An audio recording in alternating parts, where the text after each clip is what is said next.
My name is Walter Hayes. I'm 76 years old, and almost everything you've been taught about aging and success is wrong. Not slightly wrong, completely backwards. I lived most of my life believing those same ideas, and they nearly cost me everything that truly mattered. For 50 years, I thought I was doing life correctly. I built a career, bought an impressive house, and earned the approval of everyone around me.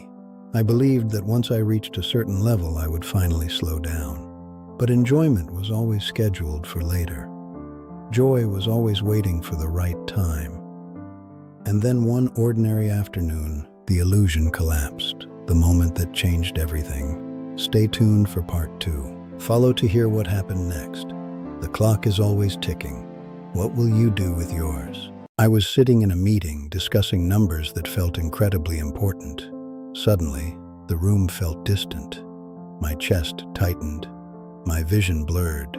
The next thing I remember is waking up in a hospital bed with machines around me and my wife holding my hand with tears in her eyes. The doctors called it a cardiac event. They told me I was lucky. Lucky.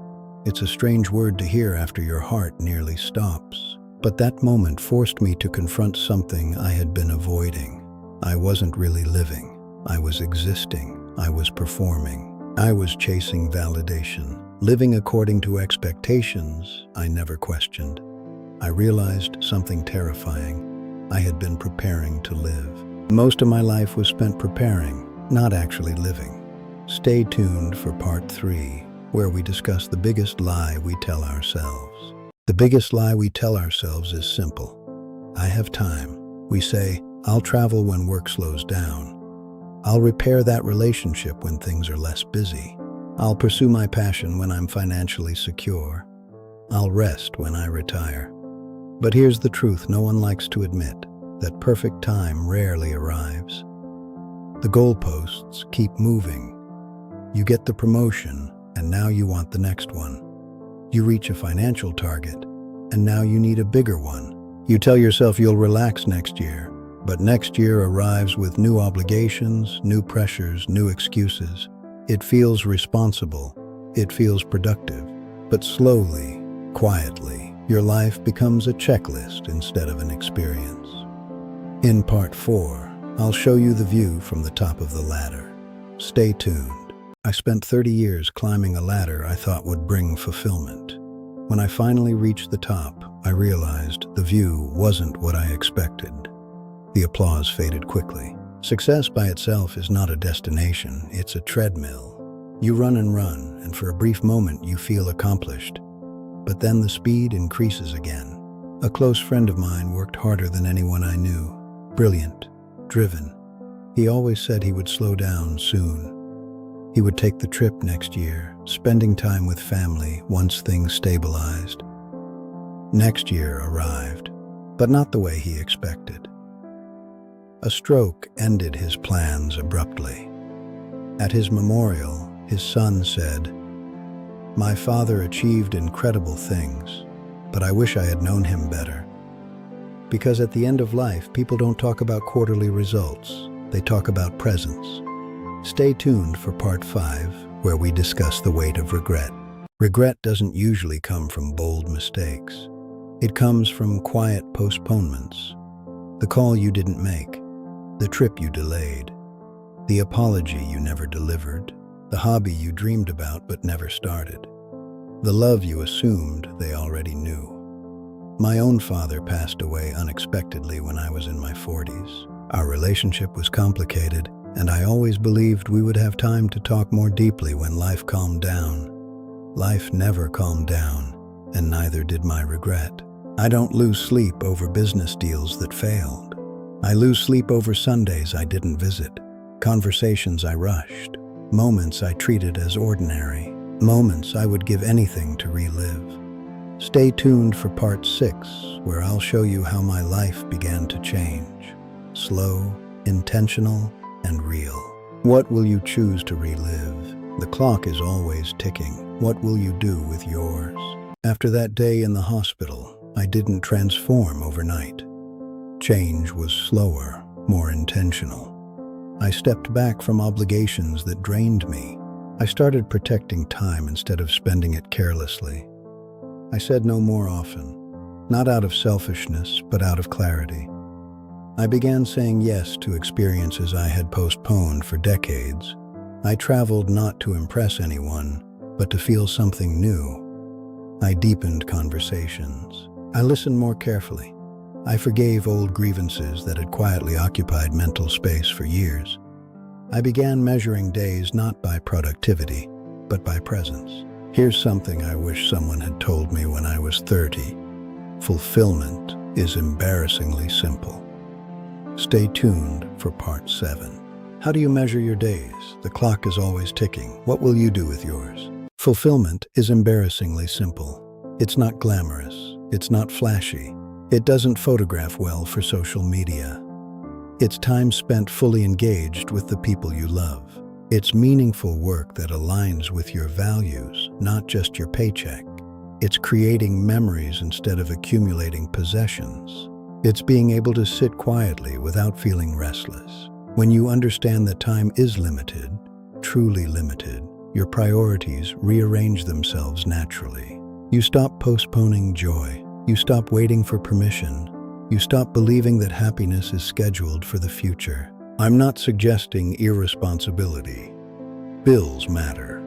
But there is a difference between providing for your life and postponing it. Stay tuned for part 8.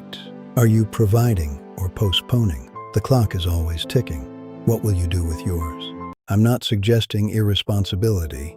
Bills matter, responsibilities matter. But there is a difference between providing for your life and postponing your life. If you died tomorrow, would you be satisfied with how you used your time? Not impressed with your resume, not admired in a eulogy, simply satisfied. If the honest answer is no, then the question becomes unavoidable. What are you waiting for? As I've grown older, I've become more aware of how fragile everything is. Not in a fearful way, but in a clarifying way.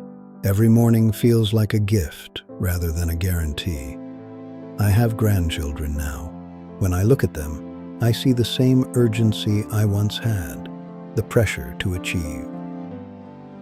Stay tuned for part 9, where I talk about the storm. What gift will you notice today? The clock is always ticking. What will you do with yours? I try to tell my grandchildren what I've learned. Sometimes they listen. Often they can't yet. Because when you're inside the storm, it's hard to see the pattern. That's why I'm sharing this with you now. Not to sound wise, but because if even one person chooses to live more intentionally, then my mistakes serve a purpose. You don't have unlimited time. The people you love don't have unlimited time. The idea that you can always repair things later is a comforting illusion. Later is not promised. Later is not scheduled. Later is uncertain. The only moment that truly belongs to you is now. And now is powerful. Now is when you can make the call. Now is when you can book the trip. Stay tuned for part 10, where we discuss saying the words you've been holding back. Now is when you can say the words you've been holding back. If I could speak to my younger self, I wouldn't tell him to work less. I would tell him to live more deliberately. I would tell him to stop trying to impress people who would eventually forget. I would tell him to protect his health as fiercely as he protected his career. I would tell him to choose connection over comparison. I would tell him that success without presence is hollow. And most importantly, I would tell him to start now. The irony of aging is this. When you finally understand that time is limited, life becomes richer. Not because you have more, but because you finally pay attention. You taste your food, you notice the sky. Stay tuned for part 11, where we discuss the richness of paying attention. See you then. The irony of aging is this. When you finally understand that time is limited, life becomes richer. Not because you have more, but because you finally pay attention.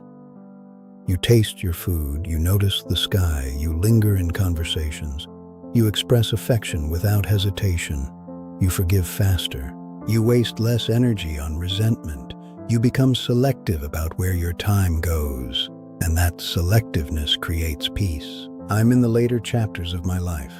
I don't know how many pages remain, but the years I've lived intentionally have felt longer and fuller. Happiness arrived when I became present enough. Stay tuned for the final part, where I leave you with a choice. See you in part 12. You have a choice today. Continue living on autopilot, telling yourself real living will begin later. Or begin now. Not recklessly, but intentionally. Choose relationships over reputation, experiences over excess, presence over pressure. Because one day, sooner than you think, you will look back. And when you do, you won't measure your life in promotions or purchases. You will measure it in moments. This is Silver Years, Golden Lessons. Share this with someone who needs it. Leave a comment. What will you stop postponing? And subscribe. I have more truths to share. The clock is always ticking. The question is simple. What will you do with yours?